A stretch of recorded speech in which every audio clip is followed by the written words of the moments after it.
Bismillahirrahmanirrahim. Alhamdulillah Rabbil Alamin. Wa afdhalus salati wa atamut taslim ala Sayyidina Muhammadin wa ala alihi wa sahbihi wa man tabi'ahum bi ihsanin ila yaumiddin.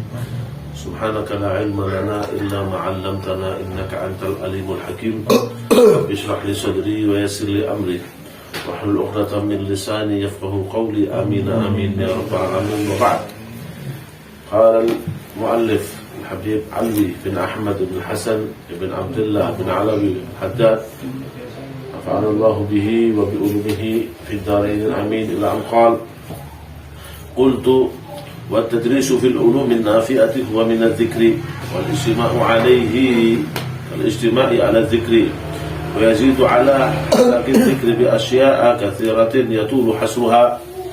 ومن لزم العبادة والأذكار مع جهله بمعرفة ما فرض الله عليه من تعلم ظاهر الاعتقادات الواردة في الكتاب والسنة، من تنزيه الله تعالى مما هو محال عليه مما يقتضي جسما أو جهة كالاستواء على الأرش إلى غير ذلك من وجوب العلم به على مسلم ومسلمة، كما سيأتي في سؤال وجوابه للشيخ ابن حجر صاحب التحفة بمعرفة ما يجب على كل مسلم ومسلمة. ومن جهل ذلك وتعبد بالعبادة والأذكار من غير معرفة بالواجب فهو ضال جاهل. ومن أجل ذلك فضرره على عامة الناس ظاهر، لحيث أن العوام يقتدون ويعتقدون بمن رأوه على العبادة والأذكار، ربما يقعون بسببه في المخالفات، وربما يقع بسبب اعتقادهم فيه في الورطات المهلكات، وإن كان هو هالكا من حيث الجهل بما فرض الله تعالى عليه تعلمه، لكن مع جهله أضل العوام في الاقتداء به. Disebutkan di sini di kitab Syarh Ratib Haddad karena Habib Alwi bin Ahmad bin Hasan bin Abdullah bin Haddad, bahwasannya beliau mengatakan wal ijtima'u alaihi kal ijtima'i ala dzikri. Orang ketika ada majelis zikir, di dalamnya zikir menyebut nama Allah, menyebut nama Rasulnya Muhammad SAW, itu bagus. Tapi ada yang lebih penting atau sama kedudukannya juga, itu majelis ilmu. Makanya orang kalau duduk untuk mendengarkan ilmu sama kayak duduk mendengarkan zikir. Karena orang mengajar ilmu yang bermanfaat atau belajar ilmu yang bermanfaat itu termasuk daripada zikir. Maka siapa seseorang itu yang melazimi ibadah sama zikir, kerjanya ibadah saja, zikir saja, tetapi dia tidak belajar ilmu yang wajib dia pelajari, maka banyak akan menyesatkan orang.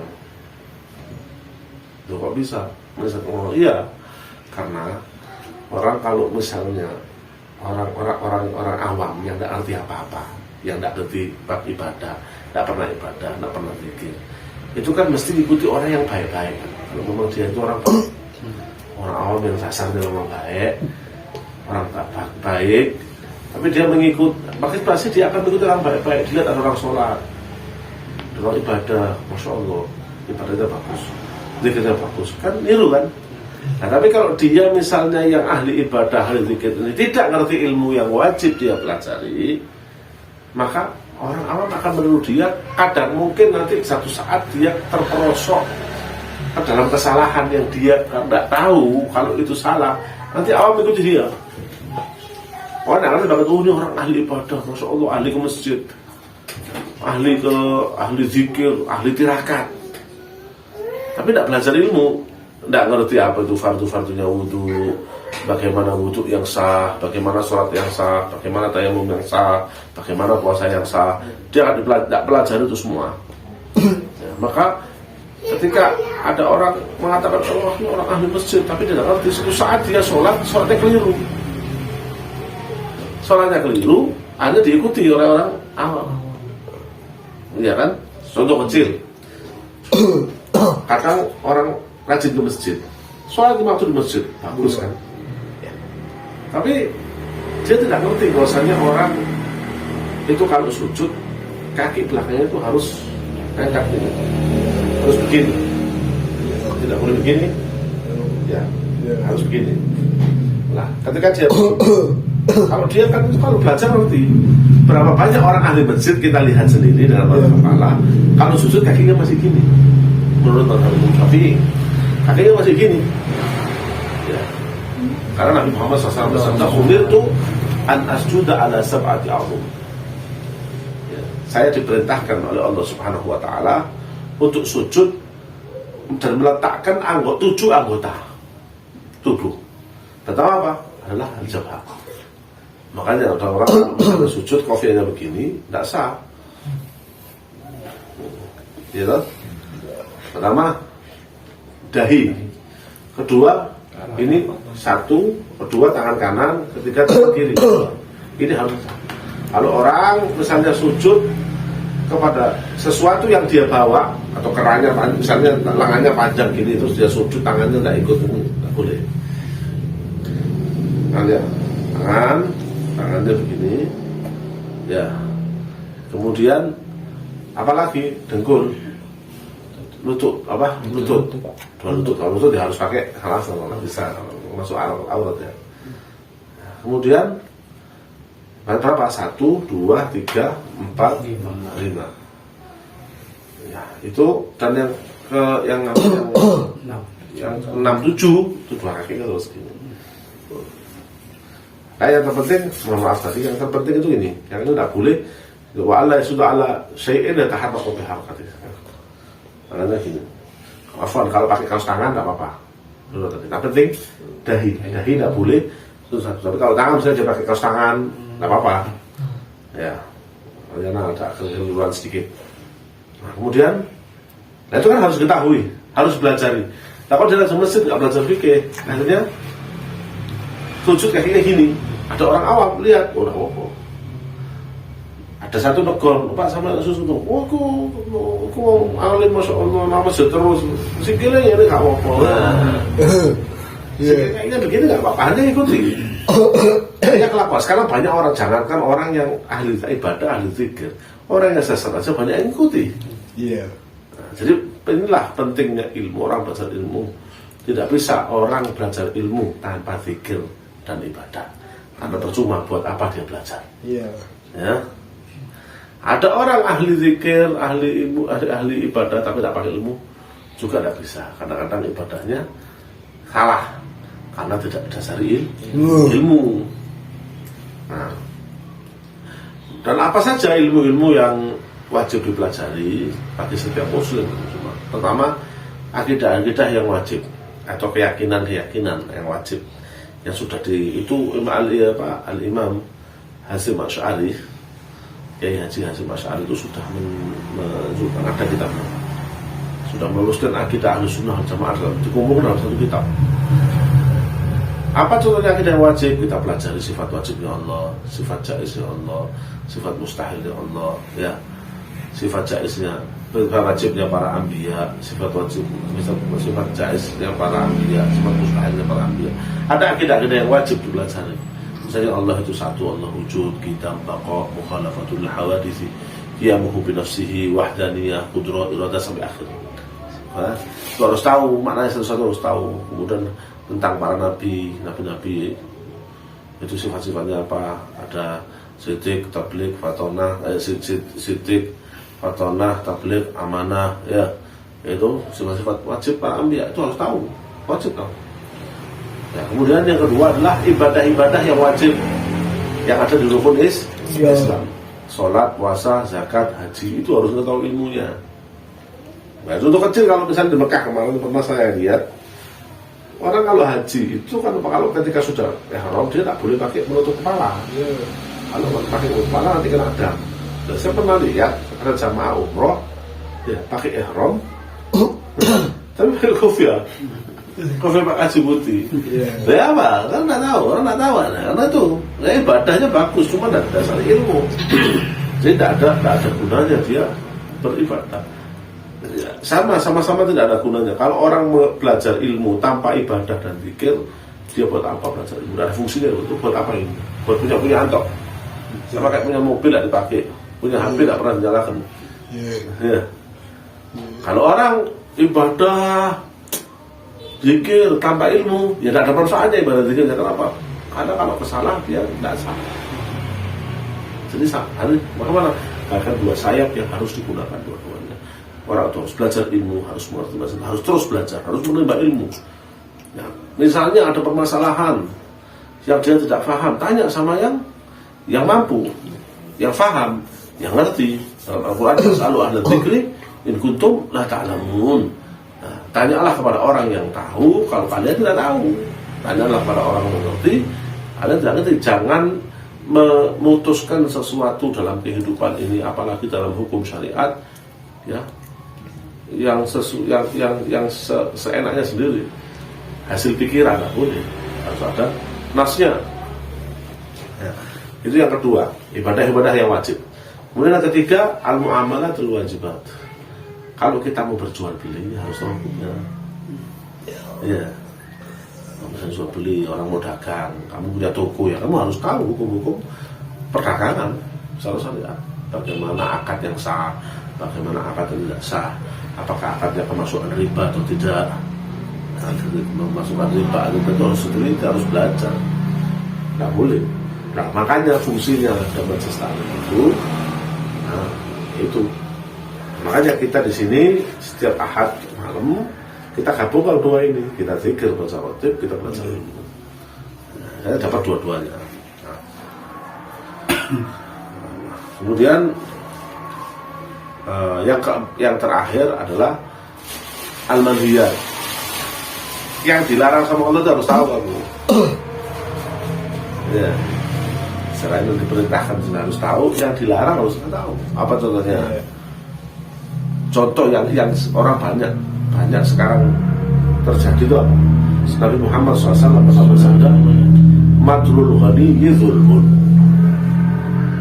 Orang kalau punya utang, kemudian dia mampu untuk membayar tapi diundur, sih tak kayak modal dulu, itu termasuk satu hal yang zalim.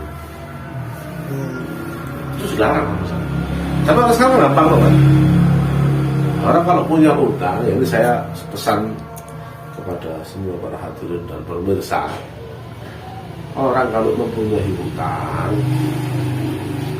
itu jangan lari dari orang yang memberikan utang. Contohnya apa? Di telepon nggak diangkat, di SMS nggak dibalas, dengan alasan apa? Malu. Loh, kamu malu mengedepankan rasa malu, tapi kamu lupa bahwasanya orang yang meminjami engkau uang itu adalah orang yang baik. Kalau nggak baik, nggak mau meminjami kalian. Iya. Sudah kalau uangnya kalian pinjam, ditelepon nggak kalian angkat. Iya kan? Banyak salah begitu. Orang malu, kalau dia malu saya sudah punya utang. Loh, Anda nggak bisa bayar misalnya. Apakah tidak salah Anda bersilaturahmi bawa pisang murah-murah? Kalau depannya ada pohon pisang, di rumahnya dicabut, dibawa taruh kresek, datang ke rumahnya, mohon maaf, saya belum bisa bayar. Kan orang adem.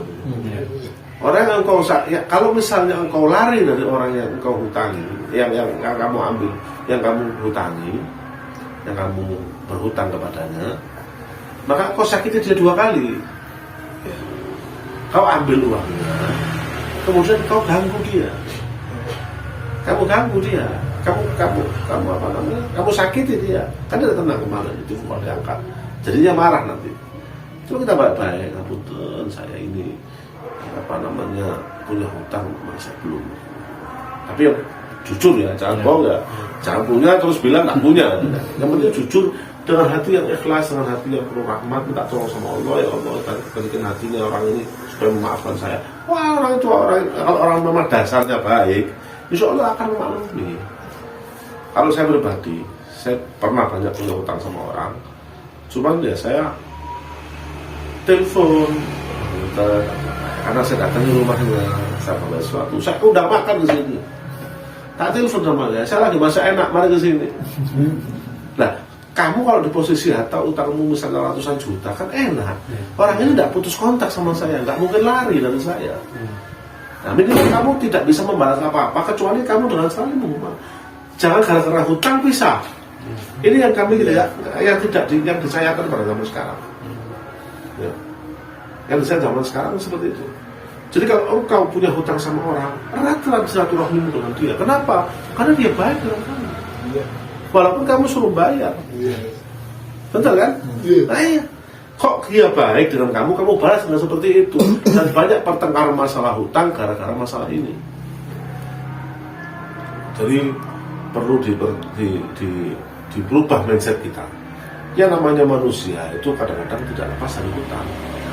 Karena Nabi Muhammad pun juga kadang-kadang pernah dalam satu hadis riwayat Bukhari disebutkan dalam kitab Sahih Bukhari, tufiya Rasulullah sallallahu alaihi wasallam, Nabi sallallahu tufiya Rasulullah sallallahu alaihi wasallam wa dir'uhu marhunun inda yahudiyyin bisa'in min sya'ir.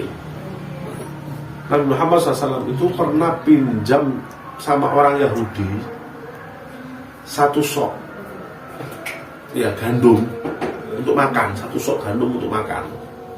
Tapi Rasulullah menggadaikan apa? Menggadaikan tamengnya yang dibuat perang itu. Sampai mati belum bisa kebayar, tapi kan gadaiannya sudah, tamengnya sudah sama dia. Jadi Rasulullah pun tidak lepas dari untuk meminjam. Rasulullah juga pernah meminjam uang dengan para sahabatnya. Nah, orang mungkin tidak pernah kaya. Kalau orang itu kebanyakan tidak bisa lepas dari itu. Tapi termasuk akhlak dan adabnya orang yang berhutang itu jalanlah satu orang yang baik. Telepon dia.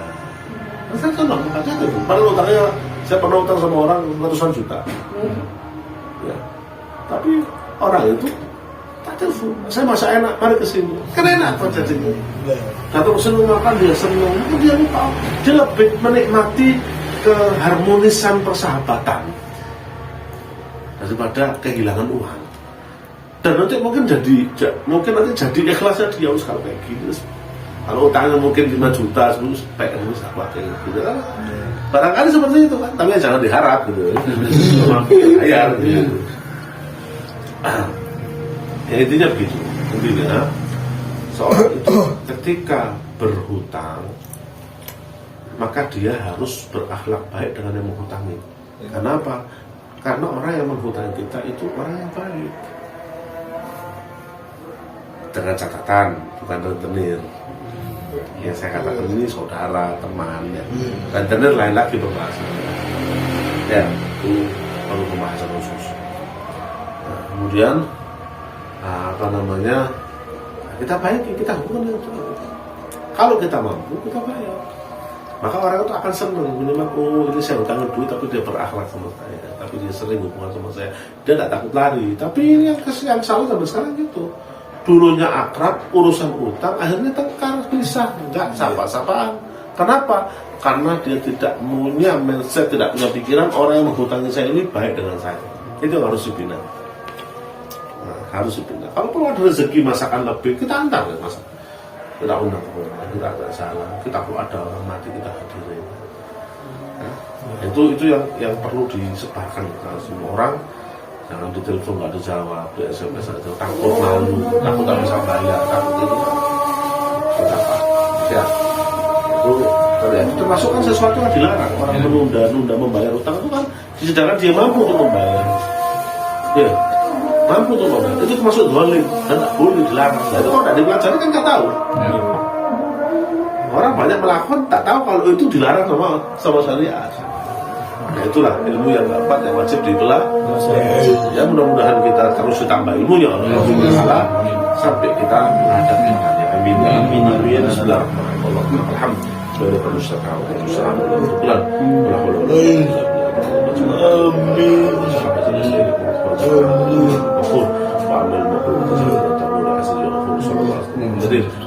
Alhamdulillah.